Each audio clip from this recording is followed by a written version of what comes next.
蓝忘机终于也慢慢吞吞从门口挪到了床边。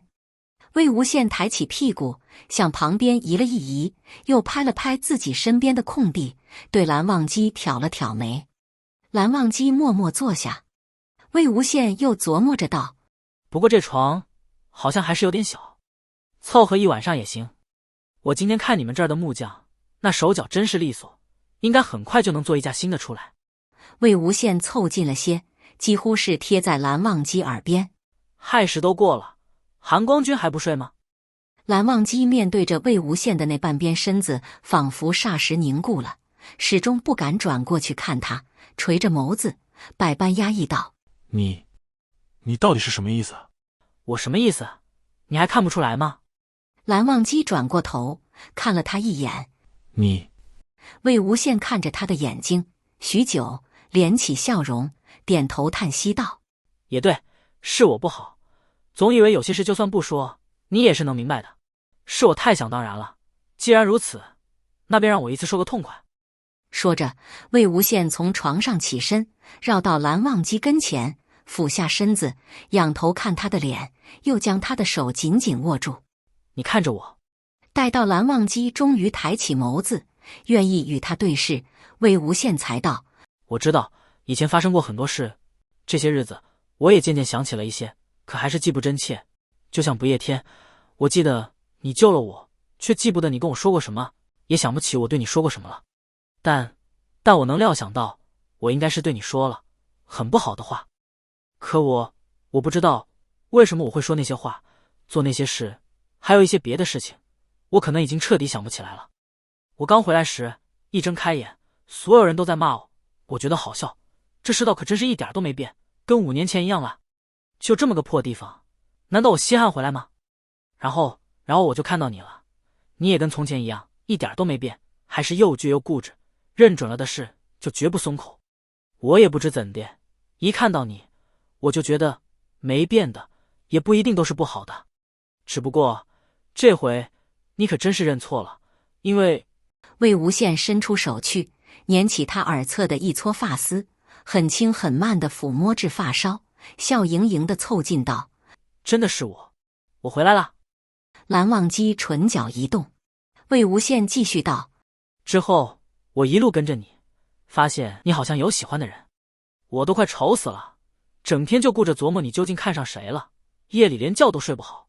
后来我知道你喜欢的人是我一下子又太高兴，太心急了。可我跟你说这些，不是为了辩解或是推脱，也不是要你原谅我，当做什么都没发生过。接下来我说的话，你好好听着，一定要听好了，记住了。要是忘了也没关系，因为我还可以跟你说很多次。蓝湛，我喜欢你，想天天跟你在一起，想跟你过一辈子，你去哪儿我就去哪儿，住云深不知处，住地院，住窑洞，住哪儿都好，只要能跟你在一起。这与我方才跟你说的那些都没有任何关系，不是愧疚，不是感激，也不是遗憾，就只是喜欢你。魏无羡向前一撑，亲了一下蓝忘机的额头。喜欢这里。又向下移，亲他的左眼皮。这里。右眼皮。这里。左边颧骨，右边颧骨。这里。这里。鼻尖。这里。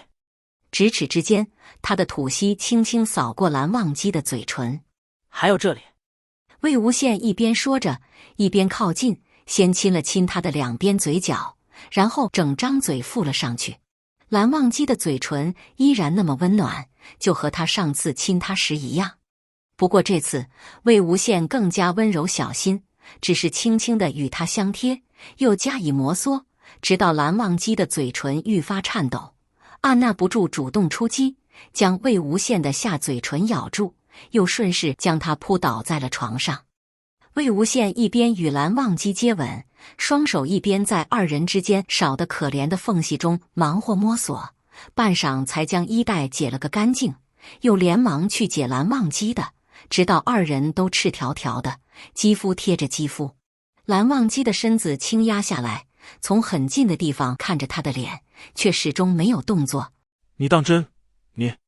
魏无羡不答，抬手轻抚过他锁骨往下的烙印。蓝忘机身子一震，眉间微凝，好在并没有畏缩闪躲。魏无羡定了定心神，俯身向前，伸着脖子亲住了那处，又伸出舌尖追逐着凹凸不平的纹路。他还没来得及问蓝忘机这个烙印是怎么回事，但也不急，以后还有的是时间。现在他只想好好亲亲他。不知何时，蓝忘机的抹额散落开来，乌青的发丝垂坠在魏无羡的肩颈之上。魏无羡心思一坏，脑袋一偏，将恰好搭在自己下颚处的一束头发咬进了嘴里。蓝忘机略一怔中，眸色愈见黝黑，一声不吭，将头埋在了魏无羡的脖颈处，辗转着磨蹭了几下。紧接着便是一阵唇齿并用的吮咬，将那处的肌肤嘬出一抹又一抹的熏红。魏无羡整张脸被他的肩膀掩住，眼前一片漆黑。骤然间，魏无羡发觉好像有什么东西，他如梦初醒，睁眼一看，蓝忘机却同他一般震惊，仿佛刚刚才反应过来自己做了什么。魏无羡捏着他的手腕道：“韩光君，你这手在做什么呢？”蓝忘机正要开口，却被魏无羡抢了先，对着他的耳朵慢悠悠地念了一个书名。只见蓝忘机整个人瞬间从头皮烧到了脚趾，支支吾吾道：“你怎知？”魏无羡见他这可怜兮兮的窘状，仍然不依不饶，公开处刑道：“我在禁书室找乐谱时看见的。你们家禁书室好东西真是不少，那种类可是应有尽有啊。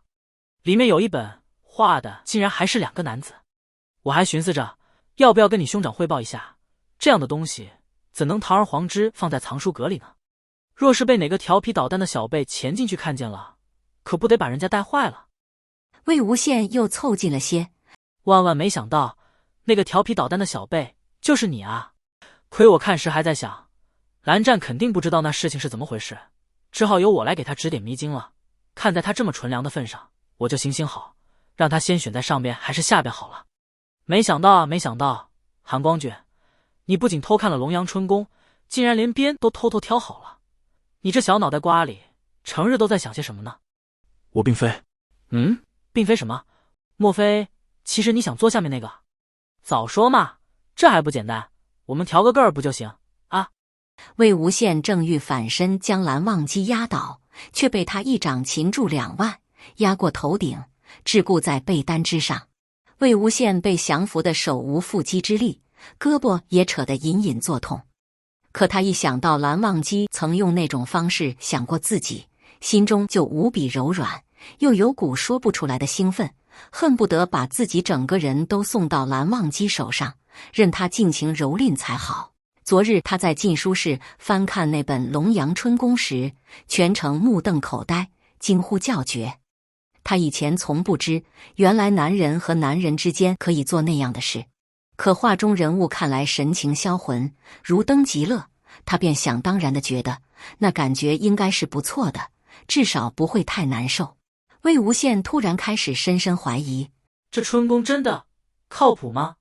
该不会是坑人的吧？可都到这份上了，聊也是他自己聊的，若是这时再打退堂鼓，他岂不颜面扫地？再说了，经过他刚才那一阵毫无章法的搓揉玩弄，蓝忘机的小兄弟已经让他管教的变本加厉了，哪还能给他打退堂鼓的机会？欢迎加入本频道会员，听完整版故事。